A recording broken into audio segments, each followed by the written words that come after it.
can we like walk through one of the bucks you shot this year? Yeah. This, I guess, one that you think we would learn the most from, or that you thought was unique, and maybe just walk through the tactics you used to kill it. Yeah, I guess the Kansas buck, it was a 160-inch 9-point, is a nice buck. Went to Kansas, and I had a farm that I was going to hunt, and there was a bigger deer in there, but there was no consistency and there was no real funnel.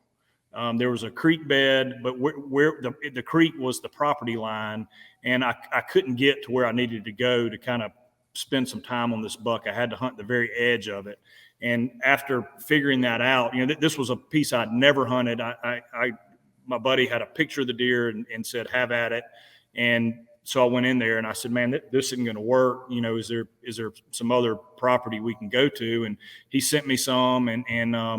So I picked one that had a river that went on not the middle, but maybe a third of the property. And then it really had 2 pinch points with fields. And I said, yeah, this looks good. And there had been a picture of this deer on this property, the 9-point.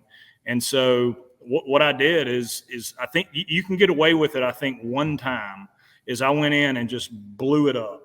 I walked the river, I walked everything, and then I found the spot, and it was a bluff that went down to the river, and our access could be inside that river because it wasn't very deep. And we're going to have a video of this entire hunt because Lucas got drone footage of how we accessed it, but we could come in from the river and then climb that bluff, and there was a tree right there that's a funny story in itself, but there was a tree right on the bluff, and if we had a north wind, it was bulletproof. There was no way for a deer to get behind us. And then probably 80 yards in front of us was a couple blowdowns off of a field edge. And there were literally 5 trails in different areas that all came to that pinch. And it was perfect. And we found it in about 2 hours of walking in there. And I said, if we have a north wind, we're going to kill that buck. It was about November 7th, the rut was starting, and we were just going to rot in that tree. And so the first, we went in and hung after we scouted, went back, took a shower, went in, walked down the river through the access, climbed the bluff there, hung the stand in that tree, and the tree, just to go off tangent for a second, but there was a blowdown in the top of it. And so it wasn't rotten, but there was a blowdown in it. And Lucas, who was filming, he looks at that thing. He goes, are we really going to get in that tree? And I said, buddy, that thing's in a fork, and unless it gets real windy, we're going to be okay. Yeah. So he was like, man, I don't know. I said, we'll be fine. I'll get a safety harness for you. We'll be all right. So it was where we had to be. I mean, there were other trees around there, but they were crooked, and we just couldn't get in them. And anyway, climbed up in it, and where the blowdown had broken out of the other a tree that had blown in there, there was a hollow, and there was about a 14-pound boar raccoon that was 4 feet away from Lucas's head, and we finally got settled. He said it was a coon. Anyway, I went way off tangent. That was just a funny setup. But so we hung that day. We got in there about 1:00, and we hung that day, and we saw 8 or 10 deer and had a big buck fight. We could never see it. We could just hear it. And we had 8 or 10 deer, and they all came right through that funnel. Different trails.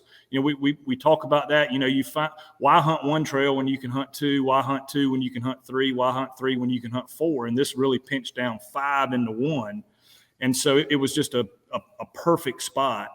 And so the next day we were going to get a little rain about 2:00, and we were going to sit all day. And we got there, and in the morning I had, I think, 3 bucks come by, 7 or 8 does.